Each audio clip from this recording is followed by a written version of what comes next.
японский шыпыргыларды көргөзүп коеюнчу. Ну просто мен тиги Орский базар барганда шыпыргы издейм да. Булардын шыпырларын карабачы кандай сонун айтты. Прям сонун монтип чыгарачы. Итти сонун үй шыпырчымын да мен кичке кезимдечи тиги нарында эме. Нарында жашап жүргөндө эртеден туруп алып тиги үй шыпырчымын, экинчи смена окуучумун да. Тиги агам менен тиги карындаштарым окууга кетчү, мен болсо эртеден туруп алып бүт монтип шыпырып чыкчумун үйдүн баарын. 5 комнатамын бардычы нарында.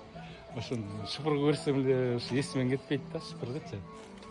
Ну булардын шыпыларын карачы, прям түрлүү мындай да бар экен, барсаң митипчи.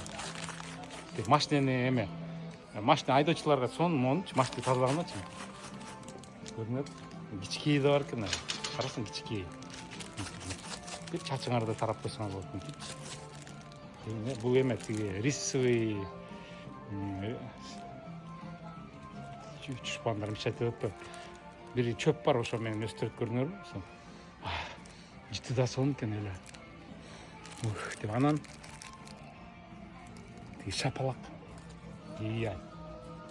Шапалактарсыңар. Шапалактын карачы сонун тим эле. Менде бар шапалак.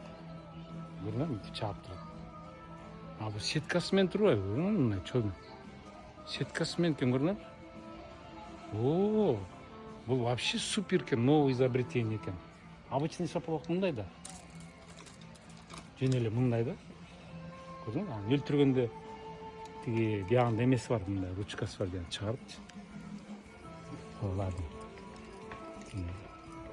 Врачкам макитаны тартып койчу, байке дедиле, макитаны табайын. Кыш башталат.